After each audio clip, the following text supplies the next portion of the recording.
Good evening, I'm political editor Dennis Welch, and this is Politics Unplugged, and a focus on education again this week with another candidate for Superintendent of Public Instruction. Joining us today is Tracy Livingtonston, and thank you so much for joining us. And, the first question is, this is really your first introduction to a lot of voters out there. Maybe just give us a quick bio on who you are and where you come from. All right. Thank you very much, first of all, for having me. It's early on in the race. My name is Tracy Livingtonston. I have a Master's of Education.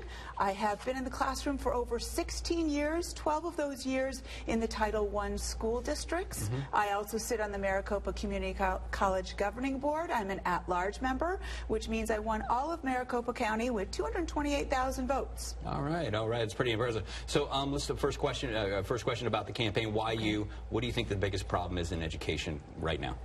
Why me? Why me? I'm a classroom teacher. We have a governor, business guy, correct? We have our treasurer, he was a numbers guy. We have our attorney general, lawyer, superintendent of public instruction, not a teacher. It's time for a teacher to lead. Now, your second question is, why now, correct? Yeah. Why now? Well, Diane Douglas, Superintendent Douglas, came in. She had some great promises, great platforms, supported her, and then, well, she didn't keep true to her promises. She didn't keep true to her platform. Frankly, as a teacher, and many teachers are embarrassed, as a conservative Republican, she's not electable. So embarrassed, that's a pretty strong word when you're talking about another politician. What is embarrassing that you think about the current superintendent? Well, it's one thing if you can't do what you set out to do. If you have setbacks. Everyone has a setback. It's another thing when you say you did something and it is not quite the case. And what happened there is the situation with Common Core. Sure. As a classroom teacher, we teach to the AZ Merit Test, a Common Core test. It has been purchased by her department through 2018 through 2019, which means we will, as a state, be doing Common Core curriculum. And if I sit in my high school class and I click on the Common Core curriculum or I look at what's been presented to me, it is word for word what the original document stated. No changes. Okay, so basically you're saying that she didn't follow through on her promise to get rid of Common Core, but we had her on the show last week. She says getting rid of Common Core was actually one of her biggest achievements. I want to play that soundbite right now and get your reaction on the other side. Right. Here it is. Well, first of all, I fulfilled my #1 commitment to them. We have new standards in Arizona, which I campaigned very heavily on. The federal government, copyright holders have given us a release. The state board has repealed Common Core, and we now have new standards. Just get your reaction to that. She's saying, hey, that's her top achievement. No. Well, I don't know how she can say that. AZ Merit is a Common Core test. The documents given to me by my principal, Common Core standards, word for word. The textbooks in my classroom state Common Core. Did she change a pronoun? Did she change a preposition? Did she change a comma, period? Did she throw in, I believe what was thrown in was cursive handwriting. That's not a change. Okay. Now let's move on to another big issue we've seen play out over the past year, really a couple of years here. We're talking about teacher pay. Arizona remains 49th in the country, depending on what stats you're looking at when it comes to teacher pay. And it's estimated it's going to be, would take over $200 million just to move us up one notch in the country if you to spend that. So tell us, as you're, what you would be willing to do or what you can do as superintendent to try to increase teacher pay in Arizona, and more importantly, to keep teachers from leaving. Okay. Well, first of all, I applaud Governor Ducey with putting forward the 1, 2, 3 situation. What's sad about that, though, is many districts are not using those funds correctly. They're not sending them to the classrooms. Many districts are. Many districts are not. So there's no relief to the teachers there. Also, the 301 monies, which are fabulous monies, and I'm sure that will get voted on again as a continuation at 0.6, which it is at now, will continue onward. But what's happening, quite frankly, is not the lack. We don't have a lack of money. We have a lack of money going into the classroom. Into the classroom, it's about 53 cents on the dollar. That's low. Okay, so tell us a little bit about teacher dissatisfaction, because that's playing a big role in this current teacher crisis that we have right now. Many of these teachers are leaving the profession after the first few years. How do you plan to address that issue? Well, teacher dissatisfaction starts at the top down. It starts with, well, we have a curriculum that was started by the federal government. It's a one-size-fits-all model. Teachers aren't one-size-fits-all. We're all across the board, and we want to create. We're becoming technicians. We're no longer teachers. It's sad. Our dissatisfaction starts from there.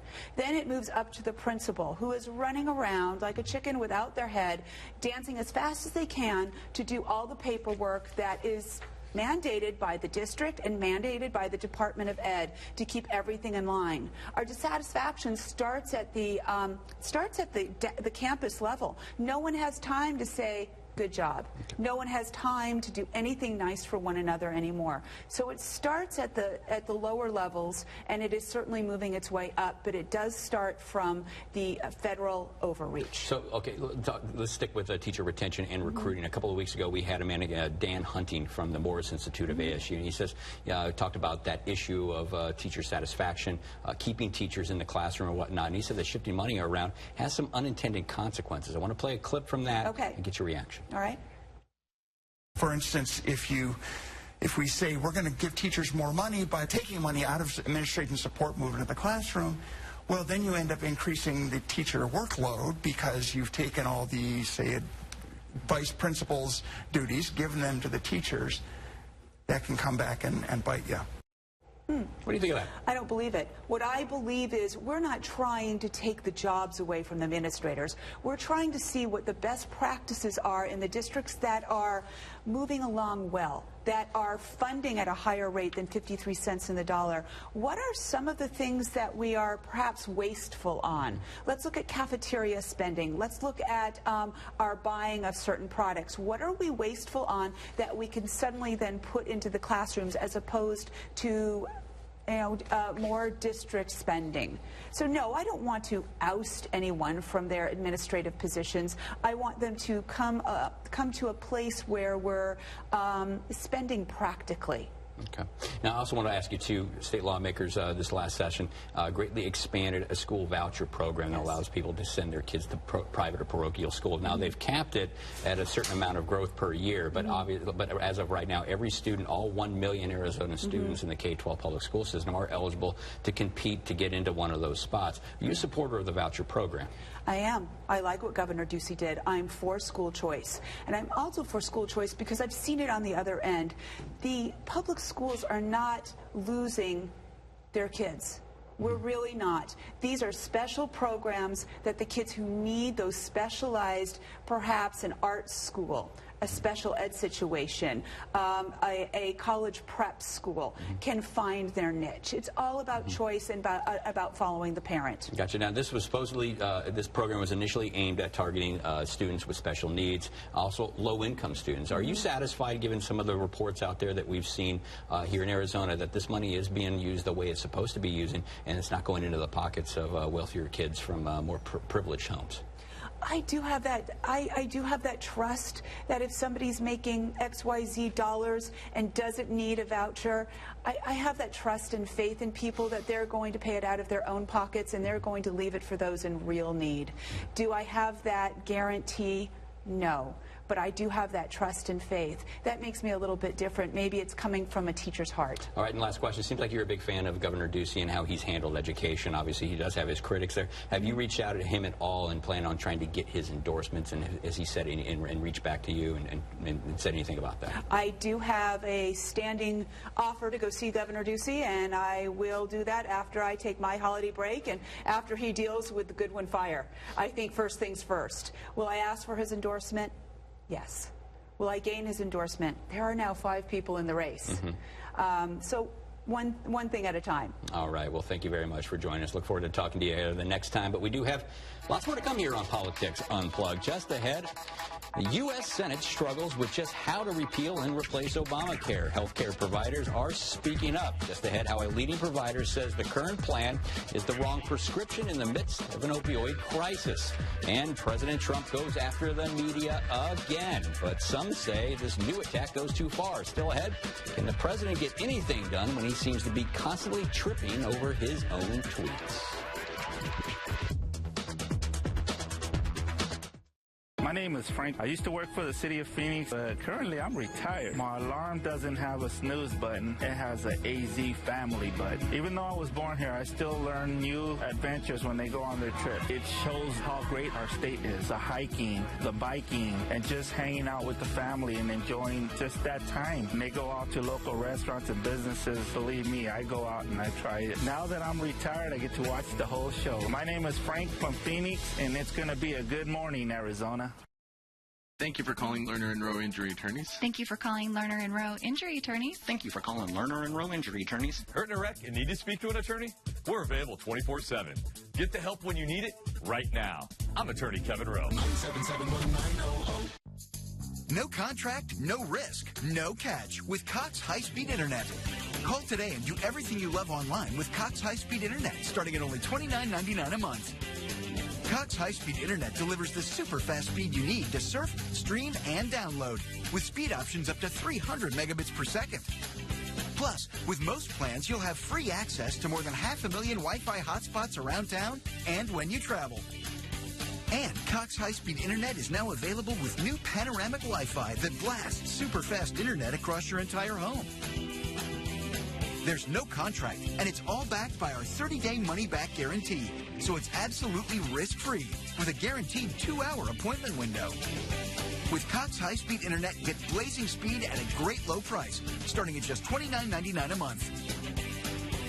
And ask about wall-to-wall fast panoramic Wi-Fi, our best in-home Wi-Fi. Call today. Everyone knows the price of milk, but would you pay $40 a gallon? Of course not.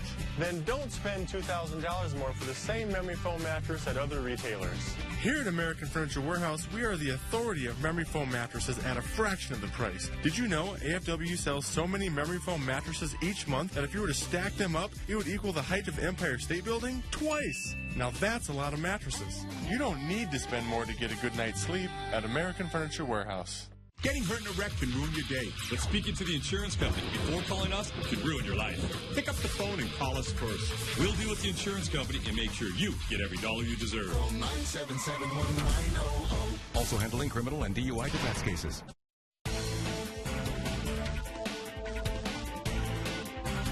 And welcome back to Politics Unplugged, and we're turning our attention now to healthcare, and joining us is Peggy Chase, President and CEO of Terros Health. Thank you very much for being here. Now, obviously, everybody is talking about this healthcare bill that's now been stalled here in the Senate, but whatever they come up with, if they do come up with something to vote on, it's going to look like it's going to follow the lead of the House bill out that. Now, tell us some of your concerns with this bill. Well, with the bill itself, I think that there's so many individuals that would no longer have insurance coverage, and it definitely is going to impact individuals that both have a mental health condition, addictions, as well as health care in general. Here in Arizona, we have 1.6 million individuals that are covered by Medicaid, that's overseen by Access. And of those, about 400,000 came on with the Medicaid expansion a few years ago under the Affordable Care Act. And they would no longer be covered by insurance. Especially in the light of the current situation with our opioid epidemic, we're very concerned. And talk to us about some of the specific changes in this current bill. I believe we have a graphic that we can show some of the stuff that's out there. Particularly, everybody is really is talking a lot about how much money this is going to end up costing Arizona. We're talking about $7 billion over the next decade. Yes, it's a significant amount of funding with that. So $7 million it's cutting with that. In addition to that, it's opening up the entitlement services and the essential health benefit services, that those would actually be able to be determined by each state. And in some of the states, then that could mean that they might make choices so that mental health would no longer be covered. And again, that's a real concern around what we're doing and how we're helping with the addiction crisis we have today. So, about the addiction crisis, what do you hear in the latest? Because I hear that now they're trying to put some more money into this bill because the opioid crisis seems to be really much a bipartisan effort because the numbers are so staggering, particularly here in Arizona, where the governor has taken this on as a big ticket item for him, calling it a statewide emergency. Well, in the recent days here, they are talking about putting the $45 million back into the budget around that, and then having the states actually then administer that $45 million. So that's a good move with that. Again, though, as we have many people that are not covered out of those particular funding right now, so whether or not they would use that to subsidize some of the health care coverage for individuals, I've also heard that that's a possibility, so we'll have to wait and see. Now, again, further on this opioid addiction when it comes to the treatment out there, how would these changes affect people that are currently being treated? Well, because things are phased in, I would certainly hope that the individuals that currently are in treatment would be able to complete treatment. However, I just want to share this with you. With addictions, it's actually a brain disorder. So there's actually changes in the brain, and it really needs to be treated as our chronic condition, similar to diabetes and hypertension, where you really and truly need a lifelong monitoring, lifelong treatment with that. And so therefore, when you look at what is the upfront treatment to just be in recovery from an addiction, then that's where the majority of the funding is spent, and then it tapers off, and then it just needs to be monitored and treated lifelong. So with individuals not having insurance coverage, or if we had mental health no longer being an essential benefit, which is an essential benefit today due to parity, that would be something very difficult. Yeah, and I did want to ask you, too, about the mental illness out there and SMI patients out there, how this bill might affect them, because, you know, I've talked to some folks out there in that community, and they're on edge right now because they just don't really know what's going to happen. Maybe you can explain. Well, again, you know, when you look at the number of individuals that are covered under under Access Medicaid today, and then if you take and you change that, we did have expansion that occurred both with individuals that are determined to be seriously mentally ill, as well as individuals that have an addiction or a mental illness that's not in that category. So some of those would move off of the Medicaid funding, and so that would then decrease the services that they would have available to them. And the services that are highly effective with individuals that have a serious mental illness actually are both the treatment services, the psychiatric services, medical services, and in addition to that, the psychosocial supports that help them to ensure that they get to treatment. So are those services getting cut back with this bill? We don't know that yet, but if the funding is cut back for some of those individuals, they would no longer be covered, especially for the psychosocial supports. Now, we do see that there's some provisions in the bill for those with pre-existing mental health conditions. Republican leaders say, many citizens say the Affordable Care Act really isn't working, particularly for Arizonans, and that Medicaid system will collapse if not for an overhaul like this. Now, do you see this as a solution to the problem? Do I see which is this bill is a solution to the problem of the people saying Obamacare is going to be collapsing here? Do you think that's going to happen? I don't think that this bill is the answer to that. There's a lot of things that have helped with the cost of overall care that occurred through the Affordable Care Act, Obamacare. However, there are also things within that Affordable Care Act that need adjusting and need changed. And so we do need to look at a bipartisan way to make it better and to help to impact the cost overall to our systems and our society. Sure. I guess to be more succinct about, do you think the ACA, the Affordable Care Act, has been working in Arizona in general? I mean, obviously every system could use a little tweaks here and there and whatnot, but on the big picture, macro level, is it working? I think there's been a lot of benefits with it here in Arizona. I think that the cost of care has gone down as we've delivered more and more services, not in inpatient settings or in emergency rooms, but in outpatient settings in the community, which are far cheaper and help people to actually have a healthier life. So the answer is yes, I do believe that it's assisted, as well as the additional 400,000 people that have been covered by insurance that didn't have insurance previously. Okay, and just you know, from what you've seen, are you optimistic that leaders in Washington come up with some solutions that is going to be a benefit and not be a positive and not a negative? I hope so. I'm concerned, but I hope so. I think it's going to end up somewhere. I'm hoping it'll end up somewhere between what we've had under the Affordable Care Act and what's currently in the Senate bill today. the Senate bill just really goes too far still, so I'm hoping that we end up with something in between there. All right, well, that's all the time we have for this segment. We're going to have to take a quick break right now. We do have more to talk about here on Politics Unplugged. Just ahead, some say the president went too far with his latest tweet about a television host, but the White House says it proves the president, well, he's just a fighter. The American people elected somebody who's tough, who's smart, and who's a fighter. I don't think that it's a surprise to anybody that he fights fire with fire. But is a Twitter feud really the best use of presidential power? A close look just ahead. My life was perfect. Cutest kid in the world and a great husband. Then it was almost destroyed. I was rear-ended in an auto accident and all of a sudden nothing was right. Luckily, a friend told me about emergency chiropractic. I was skeptical and reluctant. The treatment was incredible, all done with no deductible, no copay, and no out-of-pocket cost. I'm a believer. Don't let an accident ruin your life. Call Emergency Chiropractic. Emergency Chiropractic, the kind of care you want today. Buckle up. More entertainment. More rewards. More fun. More excitement. Prepare for the possibilities.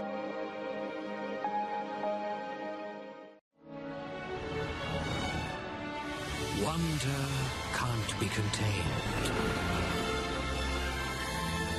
It grows, it builds, and comes alive every night. The nighttime lights at Hogwarts Castle this summer at the Wizarding World of Harry Potter. Go to UniversalStudiosHollywood.com to plan your visit. We're stuck. Hello? Can I help? Come quick, or a dentist is going to overcharge us. Oh, man. I get it, but Aspen Dental is making things easier with 20% off dentures, so you're never stuck overpaying. That is easier. See your problem here. Open wide. He means the doors. We're a different kind of dentist. With 20% off dentures, we're easier. Call 1-800-ASPEN-DENTAL. We all dream. It's okay. And at Chapman BMW, we make dreams come true. We do it each and every day. So stop dreaming. Let Chapman BMW deliver the BMW of your dreams with a payment you never thought possible. Drive the 2017 BMW 320i for only $289 per month. Chapman BMW, the best ownership experience possible. 2 great locations, 1 great experience. Visit ChapmanBMW.com today.